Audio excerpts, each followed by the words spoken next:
ورحمة الله وبركاته. وعليكم السلام ورحمة الله وبركاته.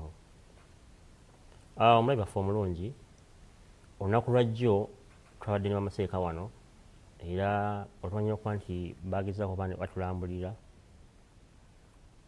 oba nga batulaga ekisiibo kino kyajja kitya amateeka g'ekisiibo mu busiraamu kuba batulaze ensiiba nti n'amadiini amalala go abantu basiiba basiiba okusiiba si kupya gye tuli era wazze ebibuuzo nga bibuuzibwa njagadde bakadde bange tugenda kufunayo ebibuuzo oba endowooza z'abantu ab'enjawulo. Mukulu Ali Ayuba Gwemu producer waffe omulungi yabadde ne ttiimu ye nebaako abantu be babuuza be batambulako ne babuuza bo okusiiba okulunaku lwajjo bakusanze kutya era bakola kutya. So tujja kusaba omukulu Ali Ayuba Bagwemu ne ttiimu yo mube nga mutuwa amaloboozi ago insha Allah ate bashehe baffe babe nga bongera okuba nga bataanya ensonga ezo abantu baffe ebibuuzo bibadde babuuza ooli awo bijja kuba bigasa n'abalala. Manya nkutibwa Nkutu Muhammad.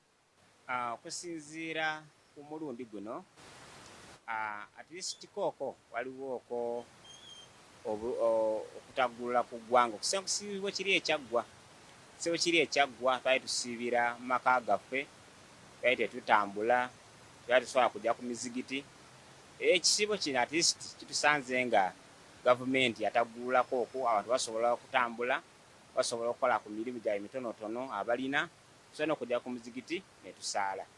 Kozi ekizibu kyendabamu kyokka kyetuyinza okufeesinga nti engeri emirimu gitakyatambula bulungi abantu enkola nafunafu ebyenfuna nabyo tebiyimiridde bulungi apozi bamasheeka kyanebadde batutangaazeemuuko ti waliwo abasiraamu bannaffe abasiiba nga bakola emirimu egy'enjawulo naddala mu byentambula.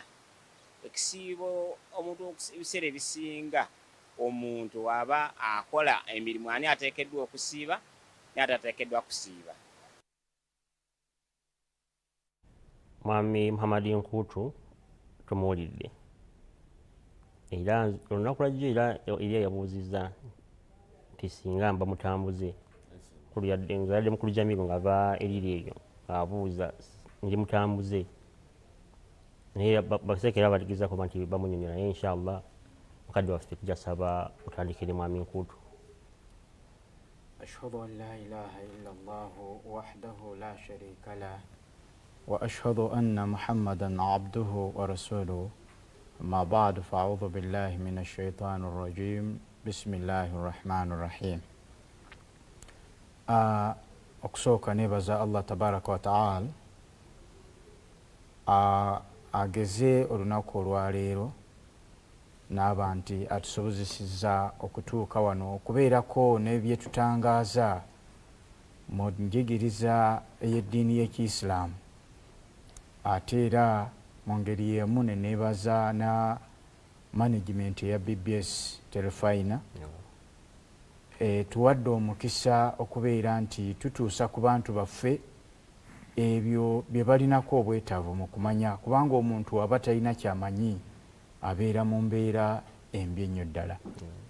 Era mu ngeri y'emu nebaza abatulaba abatwala obudde bwabwe okufaayo okugoberera enjigiriza ey'Obuisiraamu. Obuisiraamu ddiini makula etambulira ku nnono yaabo ng'ennono yaabo etambulira ku buyigirize obw'ekika ekyawaggulu. Ekibuuzo ky'ombuuzizza aba Mwami Nkutu kye yabuuzizza nga sinaba kukiddamu, waliwo ekibuuzo ekyabaddewo olunaku olw'eggulo bwe nabadde ndaba Telefayina ekyabadde kikwata ku muntu atali mu Isilaamu nti singa siba mu Isilaamu naye nensiiba ng'era okusiiba kwange kuli best ku kunoonya ssanyu eriva eri Mukama Katonda. Njagadde nkoleko supplement ku kibuuzo ekyo weewaawo kyaddibbwamu bulungi nnyo nnyini ddala naye ebiseera ebisinga bw'omanyi mukimanyi nti bwino w'obusiraamu asigala akulukuta ekibuuzo kimu kiyinza okubeerako ansa mpitirivu nnyo. bw'osoma Qur'ani mu ssuula ey'okubiri suratul Baqara mu aya eya 63 mu Qur'ani eno ebala bisimillah eyavvuunulwa ne ba Islam aba Ahmadiyya. Allah tabaraka wa taala agamba bw'ati: a'udhu billahi minash shaitanir rajim bismillahir rahmanir rahim. Allah agamba nti innal ladhina amanu والذين هادوا والنصارى والصابئين من آمن بالله واليوم الآخر وعمل صالحا فلهم أجرهم عند ربهم ولا خوف عليهم ولا هم يحزنون. الله agamba nti mazima abo abakkiriza n'abayudaaya n'abakristaayo n'abasabiyan yenna mubo akkiriza Allah n'olunaku lw'enkomerero era n'akola ebikolwa ebirungi, kale ddala Allah ajja kubawa empeera yaabwe okuva eri mulezi waabwe, era tebalibeera na kutya kwonna wadde tebalina kuwala.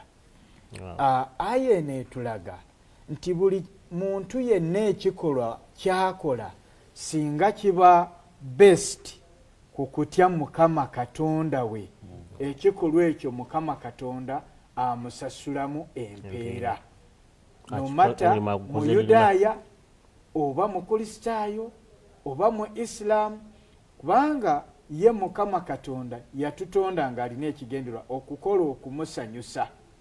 Kati omuntu yenna buli lwakola ekikolwa ng'akinoonyaamu kusiimibwa Mukama Katonda, Allah amusuubiza mu Qur'ani ekitiibwa nti ajja kumuwaamu empeera era teyeeraliikirira ku lwakyo. N'olwekyo ng'oggyeko omuntu ogamba nti asiiba ku lwa mukyala we, asiiba ku lwa mwana we, naye n'asiiba olw'okuba nti agondedde etteeka ly'okusiiba, Allah amuwaamu empeera. Okudda ku kibuuzo ekibuuzibwa mwami Nkuutu nti okusiiba ng'oli mu lugendo, Allah tabaraka wa taala mu Qur'ani ekitiibwa ekibuuzo kino ndowooza akibuuzizza ku bannaffe abatambuze ate ng'emirimu gyabwe bagikola batambula. Eggulo ekibuuzo kye kimu kyabuuzibwa era baakizzeemu bulungi, naye njagadde okutegeeza mwami Nkuutu n'abatulaba bonna nti amateeka g'Obusiraamu tegakaluubiriza mangu era ganguyiriza omuntu kulaba nti yeetanira okukola ekyo Mukama Katonda kyamwagalako. Aya eyogera ku nsonga eyo, Mukama Katonda agamba nti wa in kuntum maridan aw ala safarin fa iddatun min ayyamin ukhar, tinaye bwe mubanga abalwadde obanga muli mu lugendo kale mutuukirize omuwendo mu nnaku ez'oluvannyuma. Ekyo kitegeeza nti bw'oba obadde mu lugendo towaliriza kusiiba olw'okubanga gwe olugendo olulaba nti terulina makulu, oba oli mulwadde towaliriza kusiiba. Ensonga eno nina kyenjagadde okusooka okugyogerako. Abamu baagala okupima olugendo olwo lwenkana ki. Ye Mukama Katonda yakireka open. Lwaki Mukama Katonda yakireka open? Olw'okuba nti buli kiseera embeera ebeerawo ekyuka. Gamba ebiseera Allah tabaraka wa taala we yassiza etteeka lino, ebiseera ebyo entambula eyali ey'omulembe bantu beebagalanga ku nsolo, ngamiya, ndogoyi n'ebirala ebifaanana bwe bityo, naye ng'entambula eyali esinga okubeerawo yali ya bigere. Kakati ng'omuntu bw'aba anaatambuza bigere oba atambuza nsolo ye, tayinza kugenda mu lugendo nga luwanvu nnyo ate n'ateekako okusiiba. Kati singa omuntu ku mulembe guno gwe tulimu omuntu alaba nti nva Kampala ngenda Jjinja, ye okusinziira ku ntambula ey'omulembe gy'agenda okukozesa, singa alaba nti olugendo lwe terujja kukaluubirizibwa, for example okuva wano e Kampala ogenda Jjinja kitwala 2 hours to 3 hours. Singa omuntu aba akipimye nti entambula gye ngenda okukozesa nyangu, ate ngenda kutuuka mu budde ye mwennyini waddembe okusalawo okusiiba oba obutasiiba okusinziira ku lugendo olwo nga ye lwalulaze. Ate ekirala ne kibeera nti gwe Katonda yakuwa obuyinza n'obusobozi ng'omuntu, enkolagana yo naye yiyo na Katonda wo. Yensonga lwaki aya eno Allah tamenya ki lugendo nti lwenkane bwe ruti, nti enkolagana yo gw'ozitoya otya olugendo lwo oba obutaluzitoya. Kakati bannaffe abakozi naye nga bakola batambula, ate abo tebabo batambuzi kubanga bwe bulamu bwabwe mwatambulira buli kaseera. Kati yo okusiiba kuba kumukakatako. N'olwekyo obu Islam amateeka Mukama Katonda ge yatuwa gatugondezaamu buli kimu mu ntambula y'obulamu bwaffe n'enkola y'emirimu gyaffe mu buli kimu. N'olwekyo okutambula ng'osiiba, singa Mukama Katonda yateekawo katugeze n'amenya nti lugendo lwa kilomita 2 oba 3 mu biseera ebyo lwali luzibu olw'entambula eyaliwo, naye kati mu biseera bino lwangu. Kati gwe okutegeera kukugamba ki? N'olwekyo Katonda n'akulekera gwe nga gwe omuntu gw'osobola okumanya n'ozitoya olugendo lwo, oba n'obeera nti olulabye nga luwewufu n'osiiba. naye yalina ensonga because bwabanga okusiiba yakufuula tteeka nati era ye nga kuba yasobola otumanya yamanya nti era mutuufu eri abajja okuba nti embeera oba oli awo tetambula bulungi. Kyekimuyisa omugezi ennyo oba ekisa ekingi nti mugezi nnyo ati wakisa kingi akwadde etteeka naye era agambye waayi bw'obanga tosobodde bwoti onaafuna obuzibu ate era nakutera plan B ng'egenda kuza weegamba. Ate ne wabeerawo ekirala nti ku nsonga eyo Qur'an etulaga era nga Mukama Katonda bw'ayogera nti kyekitabo eky'amateeka ekisembayo kyakola mu biseera we kyakkira, kikola kaakano ila yaumil qiyama, mpaka ku lunaku olw'enkomerero. Kakati Katonda singa yaspecifyinga olugendo nti lwenkana bwe ruti, singa ne period ndowooza yali badde nga yaggwako okusinziira ku ntambula. Olaba ffe omulungi nsuubira nti ensonga eyo etegeese bulungi kubeera twali tusuubira nti ebibuuzo ebijja bisigala nga bikyajja, naye kati nsuubira nti olwanya okuba nti Sheikh olunaku olwajjo yabadde nga ensonga yagirambulira nolwali nsuubira nti tutegese bulungi. Mukulu Ali era nja kusaba obe nga otuwa ekibuuzo ekirala insha Allah ate tube nga twengera okuba nga tusikkaanya. Magino Azed nze ekisiibo kino kiyinza kale sigamba nti kigenda kuba kyangu, kiri ekiwedde kyali kyangu kwegamba nga kyatusanga mu COVID nga tetukola naye kino kitusanze nga tukomyewo abantu abamu tukola mirimu gy'amaanyi. Egyo emirimu gy'amaanyi nga twetaaga okunywa, twetaaga okukola ki mu kaseera akaago, naye tusanze nga tukoze ki nga tukola. Naye nze nsuubira owali obulamu obwa kyonna asobola ogonza ki ekintu kyonna, yadde tuli mu kusiiba yadde tuli mu kukola nga tusiiba, kyemanyi ti Allah alina engeri gy'agenda okola ki okutugondezaamu tukole ki tusiibe bulungi tukimaleko. Yadde n'emisuja bingi mu bantu era nsuubira ezo kintu kyangu nnyo, tugenda kukivunduka ekisiibo kyaffe kiggweko. Nze ina ekintu kye neetaaga omanya mwezi guno gwa Ramadhan kwegamba nga waliwo abantu abamu nga balina endwadde zaabwe naye nga endwadde ezo si z'amaanyi nnyo, naye ate nga balina omira eddagala mu kiseera nga babagamba ssaawa 8, naye ng'obulwadde bw'alina asobola osiiba naye ate alina omira eddagala mu ssaawa ezo 8. Ate eddagala eryo ayinza olimirisaako amata amazzi, simanyi ng'omuntu ng'oyo akola atya. Kyeba kinamba omusiraamu muwulidde obulwadde si bw'amaanyi nalina okumira eddagala ate ssaawa okusiiba kw'omulwadde kulamula kutya? Ashhadu an la ilaha illallah wahdahu la sharika lahu wa ashhadu anna Muhammadan abduhu wa rasuluhu amma ba'd. Kansooke neebaze Allah ow'ekitiibwa oyo atuwadde omukisa oba oli awo okweddabulula okuviira ddala ku Ramadhan eyaggwa, atuwadde omukisa okubeera nga naffe tubaawo mu Ramadhan eno olwo nno ebyokwekwasa tulina bitono kuba tuwadde omukisa omulala oba oli awo tuba nga tulina we twasobya tusabe tusonyiibwe oba oli awo tulina we tusobola okuimprovinga awo awaaliwo anafuwa i Ramadhan eno era kyannaku nnyo era kijja kuba kyannaku eri abo bonna abasiraamu anaafuluma omwezi guno nga tasonyiiddwa.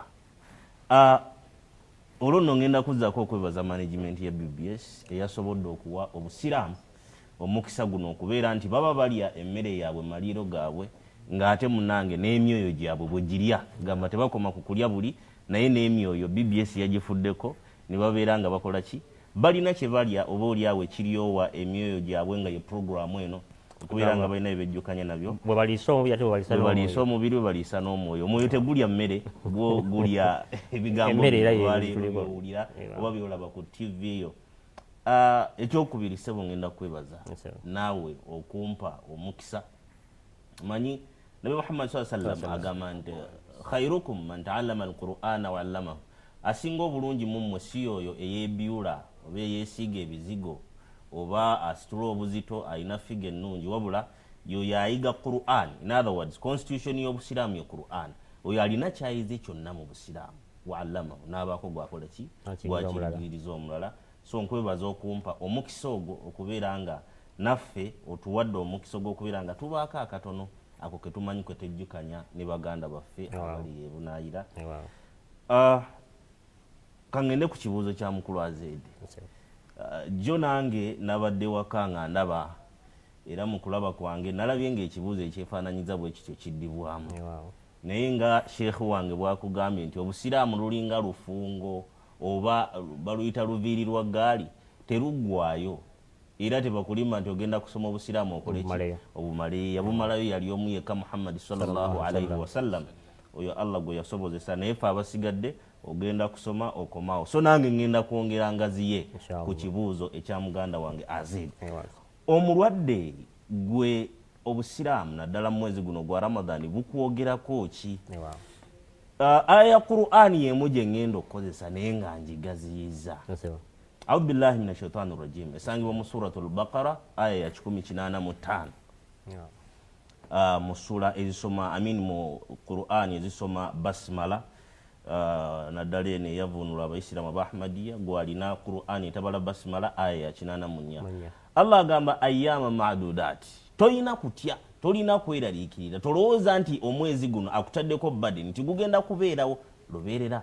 Ayyama ma'dudat naku mbale bubazo zibalira ku ngalo oba onfuna naku 329. Faman kana akuwadde no option faman kana minkum maridan aw ala safarin ekyo sheekhu wange akikonyeko sigenda gendayo kangende ku kibuuzo faman kana minkum maridan gwe abeera omulwadde Allah akuwadde eddagala fa'iddatu min ayyamin ukhra tosiiba obulwadde bwonna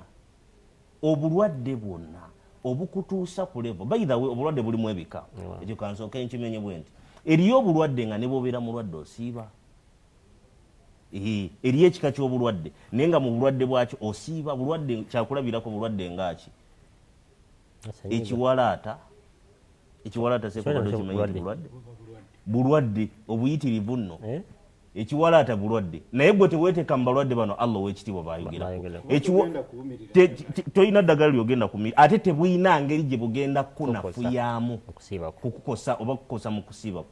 Enkyakya nabo bulwadde enkyakya nabo bulwadde naye kugamba eriyo obulwadde nga bo mubutuufu tolina excuse gyogenda kuwa Mukama Katonda lwaki tosiibye. Balwadde ki Allah bayogerako wano? Obulwadde obwo bwonna obukutuusa okubeera nga busobola okukosa omubiri gwo oba onfuna. Obulwadde obwo bwonna obukutuusiza ku level y'okubeera nti omubiri tegusobola kubeerawo awatali kuteekayo kalagala awatali kuteekayo ddagala. Allah agambye fa'iddatu min ayyamin ukhra juze ennaku ezo zennyini z'omiisinze ng'oli wakati mu kumira ki eddagala oba onfuna. Obwo bulwadde Allah ow'ekitiibwa bwayogerako. Obulwadde eriyo agenda okubuuza empiso nti nze simize siridde. Obulwadde obukutuusa ku mpisa ate nno muganda wange njagala tukkanye nti ate bwo buba businga ku bulwadde obw'empeke.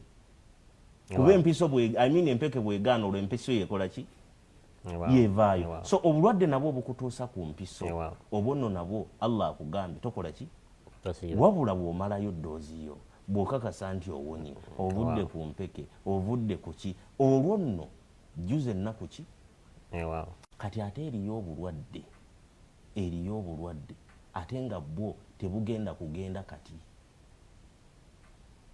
nga bwo oluba okubeera nga obulwadde togenda kuva ku ddagala bulwadde bugenda kubeera obulwadde bwa lutentezi bulwadde eryo kati bannaffe abalina sickle cells eriyo abazirina nga mulamu mugumu bulungi okay nga teyeetaaga ddagala eriyo abazirina ng'alina kuwangalira ku ddagala eriyo omulwadde owa HIV AIDS nga tamanyi nakumanya nti ndi mulwadde nga mulamu bulungi eriyo omulwadde owa HIV AIDS alina okumira eddagala lubeerera kakati Allah subhanahu wa ta'ala ate abantu bwe batyo tabamenye wano waman kana minkum marida yeeyongerayo n'agamba wa ala alladhina yutwiqunahu وعلى الذين يطوقون kati eriyo abantu abamu yutwiqunahu ekigambo kino kiva mu kigambo twaquna ekitegeeza nti kugamba omuntu osobola okukola ekintu naye wakati mu kukaluubirizibwa wakati mu kunyigiriza ennyo wakati mu bulumi abantu bwe batyo gye bali kati abalwadde ng'ali ku ddagala nga mu butuufu ye ali fine okay asobola n'okugamba nti eddagala lyange kandimire ku ssaawa 10 ez'ekiro nsobola okukola ki okusiiba eriyo n'abatali balwadde nga asobola okusiba naye ng'awaliriza nnyo anyigiriza nnyo naye nga results ezigenda mu kuva mu kwewaliriza either zigenda kukosa obulamu bwe omufuna oba obulamu bwa abantu abo be baliwa muno mulimu abantu abakyala abali embuto mulimu abakyala abayonsa gw'okuyonsa oyinza obutakiraba nga ki nga kizibu nnyo naye kikosa omwana omuto ezzadde byogenda okukola ki okuyonsa nti gwe bw'osiiba tolina kuyonsa Allah bwakugambye okay I mean bw'oba oyonsa tolina kukola ki kusiiba kuba ogenda kukola ki kulumya ekitonde kati abantu abo be batyo Allah bayogeddeko wayutwiqunahu abalina obulwadde nga bo tebusuubira kukoma abo abawadde magezi ki fidiyatun ta'amun miskin tugambira asigala nga akutereddewo option omukisa guno tegugenda kuyitako okay nti gwali mu mbeera eyo obulwadde bwo tebusuubirwa kuwona kati oli munafu wano nawali oli lubuto oli biki nti gwakuwadde amagezi nti bambi liisa omunaku throughout omwezi gwa Ramadhan Sheikh waliwo ensonga mwami Azedi era gyakonyeeko endala ogyogeddeko nti ajama maadudaati ennaku mbalirire mwami Azedi bw'abadde abuuza ekibuuzo kye alaze nti ayina engeri gyakireeseemu nti alhamdulillah tugenda kukivuunuka oba lwabutamanya lulimi naye ng'ekigambo okuvuunuka kitegeeza ovuunuka ekintu ekibi kugamba burden eri awo obadde mu lutalo kakati mu Buislamu ekisiibo si kizibu gye tuli si mugugu kyeva Allah agamba nti si mwali badde musiiba singa mumanyi ebirungi ebiri mu kusiiba n'olwekyo okusiiba si burden nti tulyoke tugivuunuke nga bwagamba nti tugenda kugivuunuka yensonga lwaki eno puroguramu bagiyise batya okusiiba omwezi gwa Ramadhan ekigendererwa tuyige ebikwata ku kusiiba akiba kinamba eriyo ate abantu nga bo agendebwa omusawo era omusawo n'amunyinya bulungi kyomanyi kusiiba ku bulwadde bwo buno tojja kusobola kusiiba naye era omusiraamu n'awaliriza abantu bwe batyo Allah bayogerako wano nti gwe osobola okubeera naddala abakyala abamu mbalaba neeyo gyempitira abeera olubuto emyezi 2 egisooka gwe munaalaba nga ali nnomo nnyo ye tekirina kyekireesera kyekikosera kyekikyusa ku bulamu bwe gwe tekirina kyekikosa ku bulamu bwo ng'omuntu naye ate obulamu bwoyo ali munda mu mbeera yonna omusawo olukulabula n'akugamba nti muganda wange wategedde kye bayita okusiiba kiveeko bw'oba okikola Allah akugambye faman tatawwa khairan fahuwa khairu lahu oba onfuna ekisiibo okusiiba ekigenderirwa kubeera nti itwaati okugondera Allah ow'ekitiibwa oba onfuna okujeema Allah kyakuganye yakugambye faman kana minkum maridwa oba okoze reverse eya aya nera gyemba okusoma oba okoze ojeemye akugambye oli mulwadde tosiiba nakwane option oyagala okufuna empeera eyenkanankana n'oli asiibye akugambye faidatu min ayamin ukhra liisaki oba liisa miskini olwefa mulungi nsi batambula wamu era nga bwetwengera okuyiga bwetwengera okuba nti bamasheyi batujjukanya ebyo oba oliawo byebaweerabidde oba oliawo nga bipya gy'oli mu matuugo okuwulira naye nga nsubira nti omukisa guno guli gy'oli okubeera nti naawe ate ofuuka omusomesa eri abo b'otwala oba bwangana nabo. Nja kusaba tufune ekibuzo ekirala ate tulabe na butya basheyi oba kiba bakyogerako bakitanya inshallah. Kalibala nga ndi engineer civil engineering. Ekisibo ky'omulundi oguwedde twakalubirizibwamu nti olw'ensonga entambula yali eggaddwawo yatulina ngeri gye tufunamu services ebintu byali bya layisi naye nga abantu tebakola tewali ssente so nga neze okugula ebintu ebyo tuzikola ki tetuzirina naye eky'omulundi guno alhamdulillah newankubadde nti ssente ntono mu ggwanga naye omuntu asobola okugenda n'afunayo kyafunye abantu ne basobola okubaawo n'ebitambula bulungi so eky'omulundi guno alhamdulillah. Kozi ekibuuzo kyange kinandagadde okulekera bamaseeka bangi ffe batusomesa nti mu swawumu muno oba mu Ramadhan shaitani ziba enjegere bazisibye so njagala okumanya shaitani ezo zisibibwa zitya lwaki ennaku ziri endala ezitali za Ramadhan shaitani ziba tezisibiddwa ye bwe tuba twagala okuzeewalya ddala tuyinza kusoma dduwa ki bashakazi bayinza otugamba nti bannaye mwesibe nnyo ku dduwa zino shaitani tezijja kukola ki ne munamuvudde mu swawumu ne munamukoze mutya tezijja kudda gye muli. Weewaawo nja kusaba mukadde waffe Sheikh Ibrahim Kadeko Nkulujjuma omulidde bulungi inshallah abeera nga otuyamba okulambula ensonga eyo. Muhammad Juma ekibuuzo kyeyabuuzizza tukyeyanziza nnyo n'okutwala obudde okufaayo kuba omuntu bw'abuuza ekibuuzo ng'ekyo kirabika nti afaayo ku nsonga z'obu Islam. Actually yeri hadith ya nabiyuna Muhammad Mustafa sallallahu alaihi wasallam nga hadith eyo eri kandabe eri wano mu kitabu ekimanyiddwa nga Bukhari ne Muslim kitabu Sawm.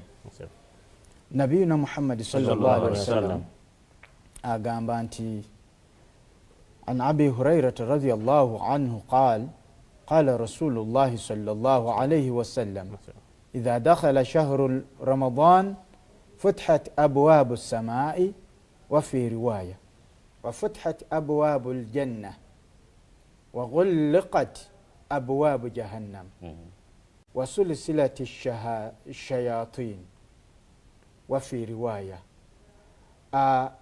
كاكاتي حديثين جامبا إفاكو Abi Hurairah radhiyallahu ta'ala anhu Allah musime ng'agamba nti ow'ekitiibwa Muhammad sallallahu alaihi wasallam agamba nti bwe tuyingira mu mwezi gwa Ramadhan futihat abwaabu samaa'i enzigi z'eggulu ziggulwawo. Hadithi eno buli kigambo ekiri muno kyetaaga okunnyonnyola. Okuggulwawo kw'enzigi z'eggulu kitegeeza nti olw'okuba abantu batandika okukola ebikolwa ebirungi Mukama Katonda atandika okubayiyira ebyengera n'emikisa nga bitiiriika nga bw'olaba enkuba bwetiirika okuva mu ggulu. Kakati Allah n'ayongera ekigambo ekirala nti wafutihat abwaabul janna nti ate emiryango gy'ejjana nagyo giggulwawo olw'okuba abantu baba beewaza ebikolwa ebikyamu nga bwe tukimanyi ffenna nti ekigambo Ramadhan kitegeeza omuntu okwokya ebibi bye Katonda yatutegekera enkola y'okusiibanga buli mwaka nti waliyo omwezi gwe twenaalizaamu ne twegogola. Kati bw'omuntu buli lwanaaba ne yeegogola atemagana n'anyirira. Kati Allah okugamba nti ayingiza omuntu oyo mu jjana, ebikolwa mu kiseera ekyo omuntu oyo byakola biba bimwolekeza eri Mukama Katonda. Ng'ate tukimanyi bulungi nti okusiiba kwennyini nga Nabiyuna Muhammad sallallahu alaihi wasallam bw'atugamba, empeera eri kusisinkana Allah tabaraka wa ta'ala. Kati omuntu bw'asisinkana Allah definitely aba atuuse mu jjana. Kakati ntuuka ku kibuuzo kya mwami Juma kyagambye nti shaitani zikaligibwa mu njegere. Kituufu Nabiyuna Muhammad sallallahu alaihi wasallam yakyogera. Ebintu bino twagala abantu baffe babitegeere. Okukaligibwa kwa shaitani njagala muve ku ndowooza egamba nti shaitani kiri kitonde kimu ng'abamu bwe balowooza nti shaitani eyo Mukama Katonda agikwata n'agisiba mu njegere, n'olwekyo abantu bonna ne baba nga beejeeredde. Si bwe kiri. Okusinziira ku nnyinnyonnyola eya Nabiyuna Muhammad sallallahu alaihi wasallam mu hadithi endala agamba shaitani ya buli omu abeera n'eyiye, nga bw'olaba nti omuntu alimu omwoyo ogumulagira okukola ebirungi, mu ngeri y'emu alimu omwoyo ogumulagira okukola ekibi, nafsul amara, omutima omwoyo ogulagira omuntu okukola ekibi. Kati omwoyo ogukulagira okukola ekibi ye shaitani yo. Era Nabbi sallallahu alaihi wasallam yaga nti buli omu abeera ne shaitani ye atambula nayo, naye ye ku lulwe yaga nti eyiye yasiramuka, tekyamulagira kukola kibi. Kati mu mwezi gwa Ramadhan Nabiyuna Muhammad sallallahu alaihi wasallam okugamba nti shaitani esibibwa mu njegere tekitegeeza nti abantu bonna shaitani yali badde batawaanye esibibwa mu njegere, kuba mu biseera bya Ramadhan era waliwo abakola ebibi. Ebibanda bya firimu byali badde byaggalwawo, amabaala gali badde tegakyakola, maloogi gali badde tegakyakola, obubbi bwali badde tebuliiwo, obutemu bwali badde tebuliiwo. Naye kitegeeza nti omusiraamu oyo eyeewaddeyo okutambulira mu mateeka ag'obuislaamu n'asiiba olw'okusanyusa Allah ne yeewala okukola ebikyamu, mu biseera ebyo ye mwennyini aba asibye shaitani ye ku lujegere, kuba eba tejja kumulagira kukola kibi. Wano wenjagala okubategeereza nti mu kusiiba abantu abamu balowooza nti okusiiba kwe kulya mmere n'okunywa kyokka, ne basigala nga bakola ebikolwa ebirala ate ebyonoona ekisiibo kyabwe. Kitegeeza nti abantu abo shaitani ekyabasumbuwa. N'olwekyo bw'osiiba gwe bw'omanya nti nsiibye, Nabbi sallallahu alaihi wasallam nga bw'atuyigiriza, toyomba, tovuma, tolwana, ate weewale okulaba nti waliwo ebirala by'okola ebiyinza okwonoona ekisiibo kyo. Gamba osiibye, ebirowoozo byo biri ku ki? Omuntu bw'asiiba ebirowoozo byalina okumanya nti nsiibye.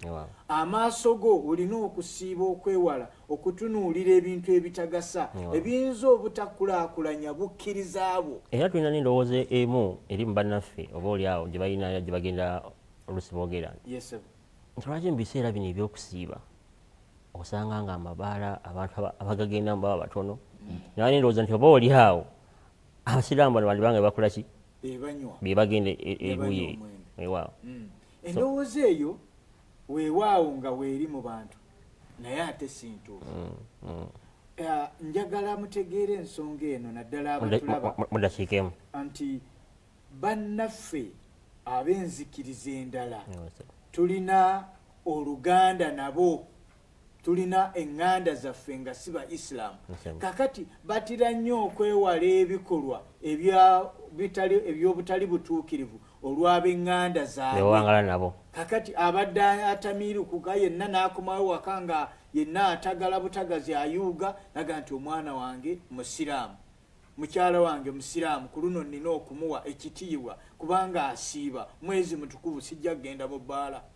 Ebintu ebifaanana bwe bityo. So si kugamba nti ba Islam weewaawo nga temubula mpulunguse, siyinza kugamba nti tekiyinza kubeerawo kubanga Nabiyuna Muhammad sallallahu alaihi wasallam bw'aba ayogera ku akhir zaman nakyo yakyogerako nti abasiraamu mulibeeramu abalikolanga ebikolwa ebikontana n'enjigirizo y'obuisiraamu. Yensonga lwaki hadarati Muhammad Mustafa sallallahu alaihi wasallam amala n'alanga okujja kwa Imaamu Mahdi agenda okusomesa abasiraamu baggwemu empulungusi eyo arivivinga obusiraamu.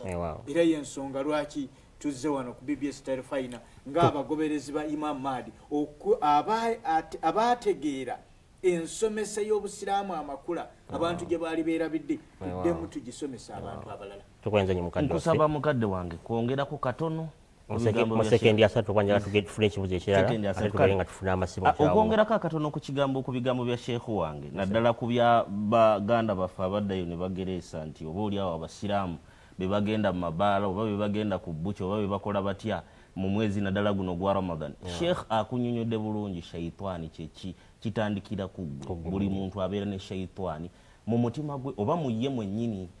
Kati mu mwezi guno gwa Ramadhan nga hadithi ya Nabi Muhammad sallallahu alaihi wasallam shaitani zikaligibwa nti mu mwezi ogwa Ramadhan abantu olw'okwagala okusanyusa Allah waabwe ow'ekitiibwa bafuna obusobozi n'obuvumu n'amaanyi agasobola okulwanyisa shaitani yaabwe eyo yennyini eri mu bo bennyini ne bagikaliga oba onfuna. Kati mu mbeera eyo sigwa omusiraamu weka sigwa alinaki shaitani ne baganda baffe baliseka nga bwakugambye olw'okwagala okulumirirwa n'obutayisa bubi baganda baabwe oba mikwano gyabwe abasiraamu nabo balwanyisa obwennyini bwabwe ne balwanyisa shaitani ezo ne bazikaliga gukwe kusanga nga jazakallahu khairan. Nja kusaba Mwami Ali obe ng'otuwa ekibuzo ekisembayo inshallah. Assalamu alaikum warahmatullahi wabarakatuh. Amannya gange bampita Kaikara Mansura.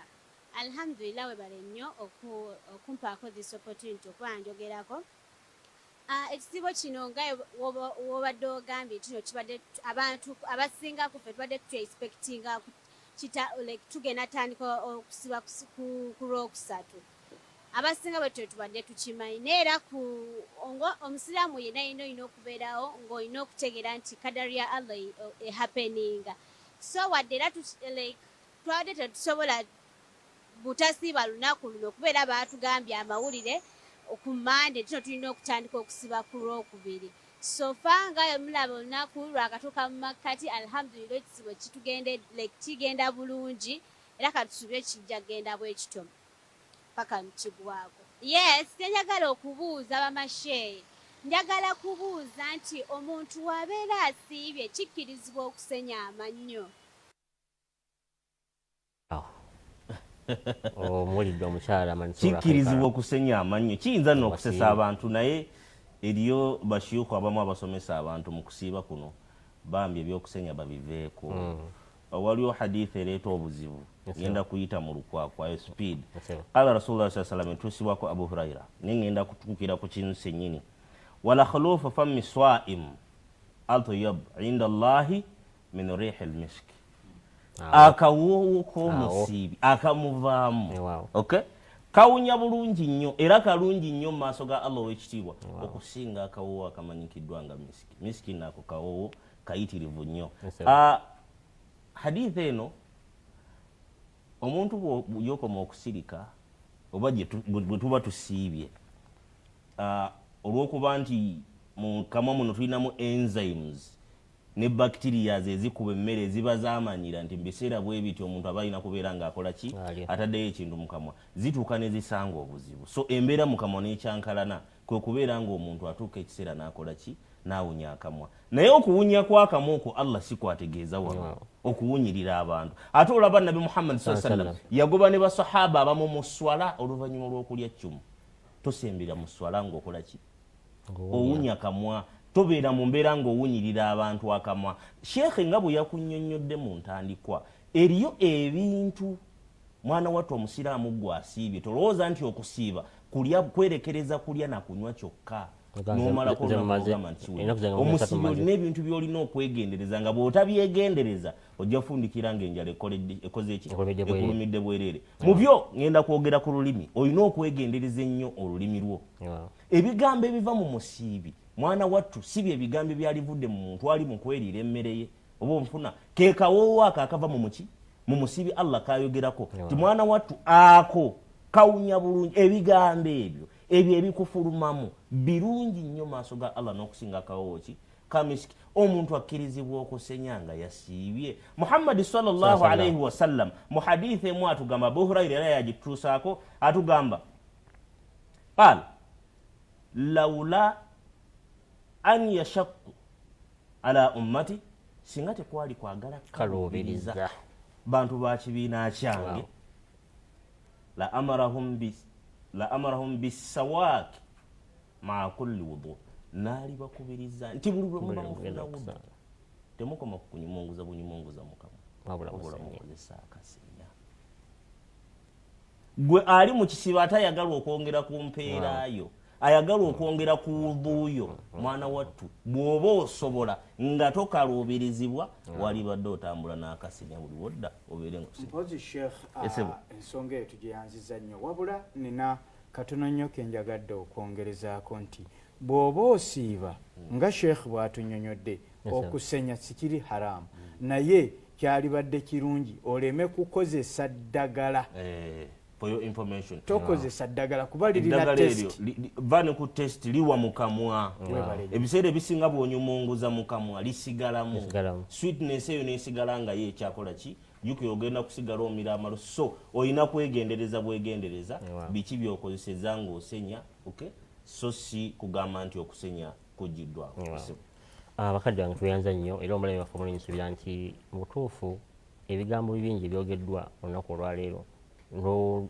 twatandise olunaku lwajjo nsuubira nti ofunyeemu ekyokuyiga nga bwe twagambye tujja kuba tutambula nga tuyiga nja kusaba nti inshallah singa wabaayo omulabe waffe aliyo ng'olina ekyoyagala okubuuza butereevu osobola tukubira akasimu enamba zizo ku screen yo n'oba nga obuuza butereevu basheeyi bajja kuba nga bakuddamu inshallah. Ali kusema halo halo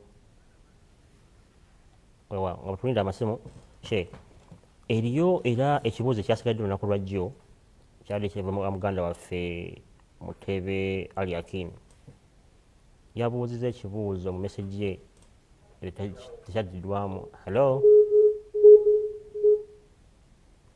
ng'abuuza nti omuzadde ayonsa omwana naye ng'alya halo waalaikum salaamu warahmatullahi wabarakatuh sebo amanyi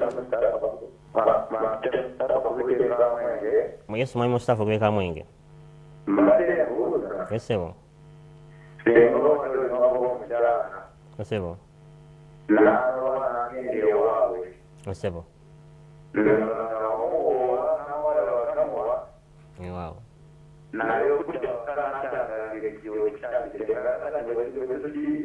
yesebo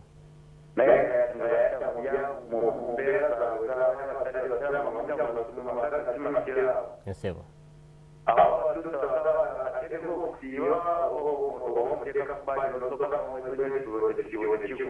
wow otegeeza bulungi mwami Mustafa okuva ekamwenge ali kusema omulala halo halo waalaikum salaamu warahmatullahi wabarakatuh nyabo amannya go ne gyosinzire n'ekibuzo kyo amanya agange ekitibwa birungi Saala Naalongo ennyabo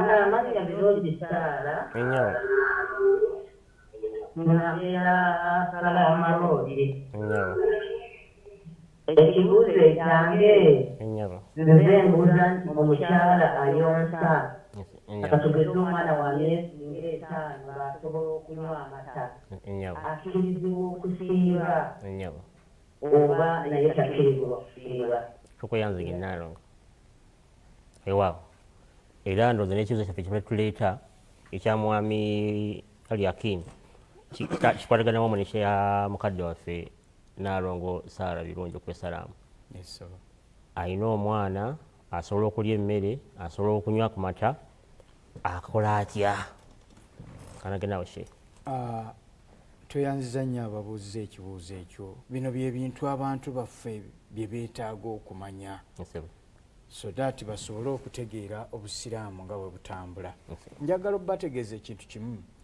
Ekimu ku bintu ebisumbuwa abantu naddala mu Buisiraamu okutuukiriza amateeka g'okusiiba balina endowooza ezaabwe nga bo nti nze ndaba okulaba okwange oba nze ndowooza oba nze ŋŋamba bwe nti. Njagala okusooka okubategeeza nti obusiraamu tebugendera ku kulowooza na kulaba na kugamba kwa muntu. Obusiraamu bulina ensisitimu kwe butambulira. Njabbawo ekyokulabirako. Oweekitiibwa Nabiyuna Muhammad sallallahu alaihi wasallam atugamba nti singa obusiraamu bwali bugendera ku ndowooza na ku kulaba kwa muntu, masiki gye tuyisa ku sokisi nga twambadde yali badde eyisibwa wansi w'ebigere. Naye omuntu masiki enjigiriza eri nti tuyise ku ngulu kw'ekigere, naye ng'ate wansi w'ekigere we wasooka okuguba. Nolwekyo obusiraamu tebugendera ku ndowooza oba ku nze ŋŋamba, wabula bulina sisitimu yaabwo kwe butambulira.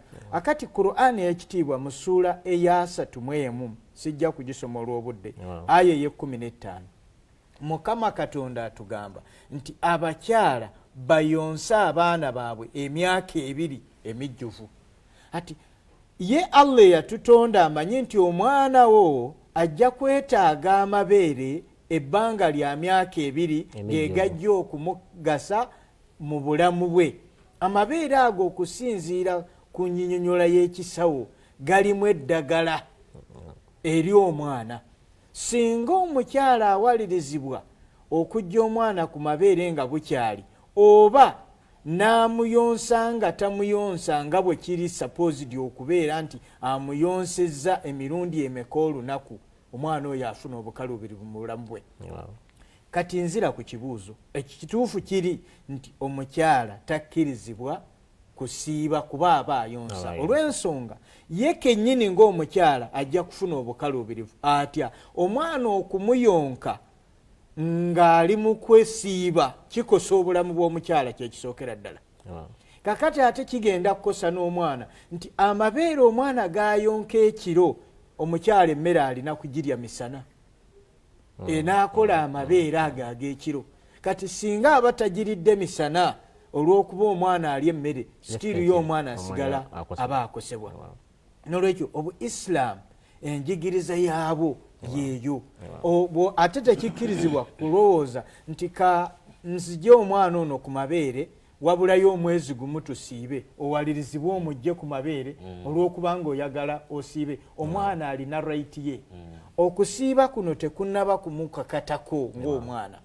Nolwekyo olw'ebbujje lino Allah liyakuwa ng'ate kyekirabo era kyekyobugagga ekisinga mu bulamu bw'oku nsi, oba tokkirizibwa kusiiba olw'okukosa omwana oyo. Nsaba nange onzikirize ennyongere era nga oyongezako naye ngira bw'oddamu omwami Mustafa okuteeka mwenge dakiika 2. Mwami Mustafa abuuza nti mukyala we yanoba naye nga amaka gye mujja si musiraamu, ekizibu kituuse ayagadde okukomawo, kati amukola atya ajje naye asiibe naye? Kakati kantandikire ku bigambo bya seeka wange.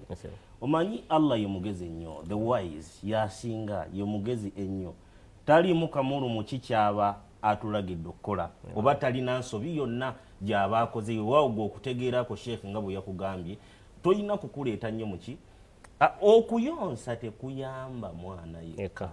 For your information, omwana ne bw'abeera wa myaka egi 2 seeka nga bwakugambye. Actually eryo teeka nze kansomene aya ya Qur'an ye yakusomedde eva mu suratul Luqman sura ya 3 aya ya 15. Nze kankulage nti Allah ataakiddiŋŋana mu suratul Baqara aya ya 3 ya 234. Allah agamba atya walwalidatu yurdi'na awladahunna hawlain kamilain. Allah agamba era abakazi abazadde bayonsa abaana baabwe okumala emyaka egi. Sheikh nkusaba oddemu ekigambo ekyo. Hawlain kamilain, emyaka egi 2 egijjudde emijjuvu. Olaba n'omwana ow'emyaka 2 abasawo bakugamba nti eriyo ekika ky'emmere ate kyotalina kumuwa. Wow. Emmere nga muwogo, emmere nga lumonde, abasawo batukubiriza nti abaana baffe balina kuzirya ate nga bayiwezezza myaka 6. Oba onfuna bulungi. Emmere egasa omwana ali below the age of 2 mabeere. Ne bw'omuwa amabeere amata g'embogo, ne bw'omuwa amata g'enjovu, tegagenda kubeera nutritious kwenkana mabeere ga maama we. Omukyala gakuyambirawa bannange gwe omukyala ali ewaka. It is scientifically proven nti okuyonsa omwana oba abakyala okuyonsa lyeddagala erisingira ddala okuyamba abakyala okwetangira breast cancer.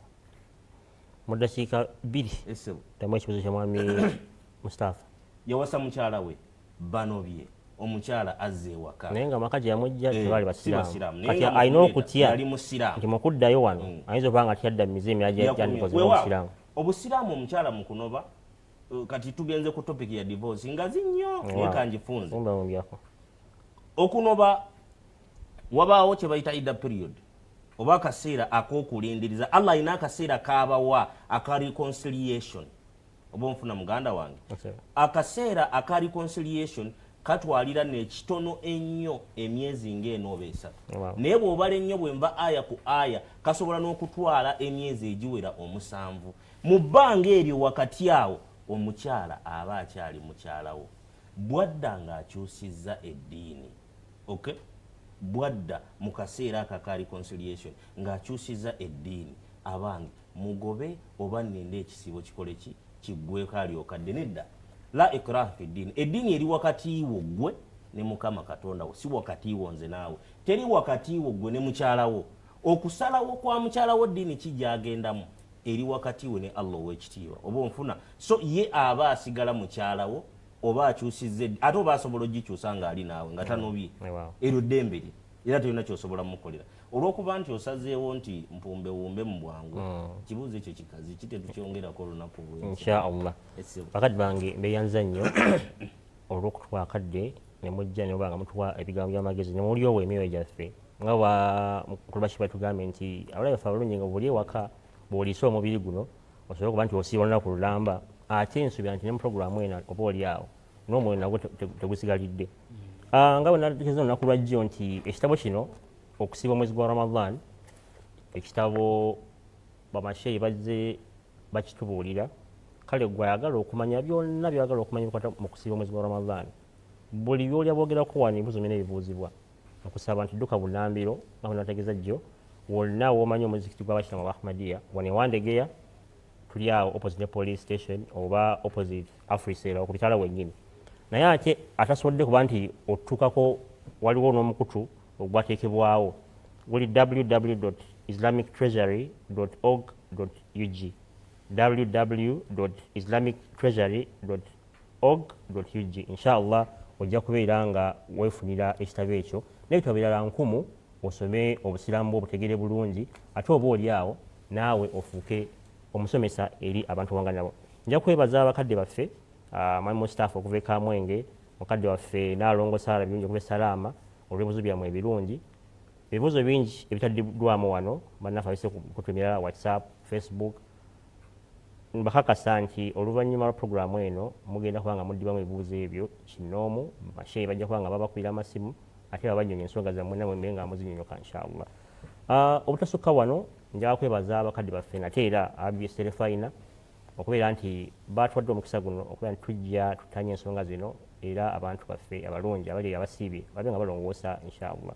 Era nja kwongera okwebaza abakadde baffe Abaisiraamu wa Jamaat Ahmadiyya Uganda okubeera nti puroguramu eno mugiwaniridde nga mugivugira omusimbi okulaba nti emirirawo. Twebaza bonna makulu Ali Ayub Bagwemo ne ttiimu yo production department tubeebaza era batwebaze bonna bokola nabo okuddukanya emirimu gino. Tusaba Mukama Katonda w'ekitiibwa abe nga akkiriza okusiba kwaffe era tumusaba nti ekisibo kyaffe kino abe nga akiteeka mu mirimu emirungi egyantubalibwako era tumusaba abeere nga alisobola okuba nga tukimalako obulungi tube mu abo abagenda okusiimibwa.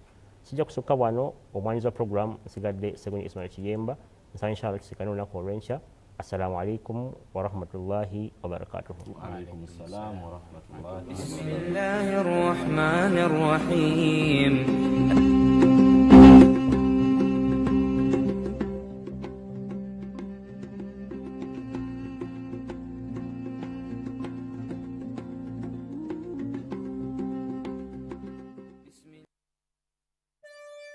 eyeresenza kulwa Allah shukrani jidda ekisiibo kekisirye alhamdulillahi mwebale mazima bakisiibye mbebaza mwebale bannange mwebale kusiiba basheke bashekati bahaji bahajati basiramu bannange abooluganda mbebaza mwebale okusiiba yenze kasumba abudula shidi swaba wa kabaka mbebaza okunjagala baana battu ne mukwata byensomesa nkyagenda mu maaso nga nsomesa ebirungi by'ekisiibo abaddu ba Allah abooluganda buli omu yandisiibye abayimbi mbalaba nnyo nga bagaziwoola okukubirwa enduulu bangi ne bavimba ne bagaziwa n'amannya ne bagakyusa kati ndowoozaamu nti ate ffe abalisiimwa Katonda bundi tuli kaada ne tugaziwa tusiimidde omutonzi mwebale nnyo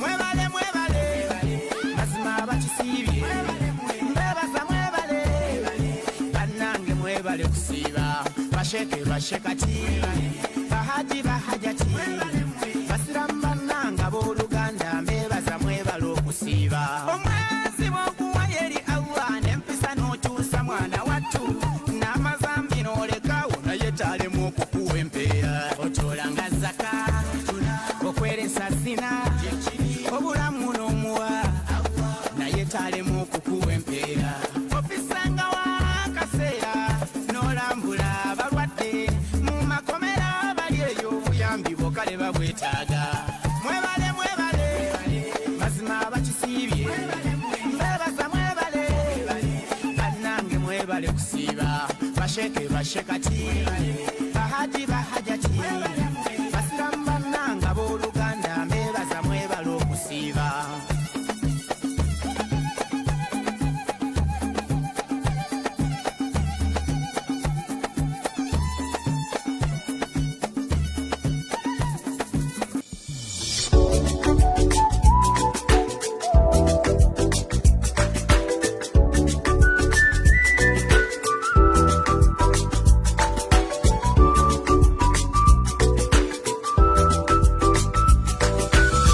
PBS terefayina eyaffe.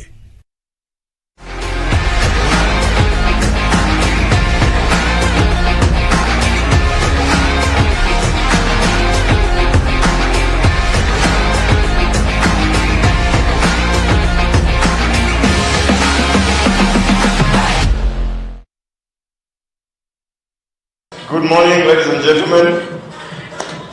Welcome to our fitness show. I think first ever on BBS. With me is a team of professional trainers, professional instructors, and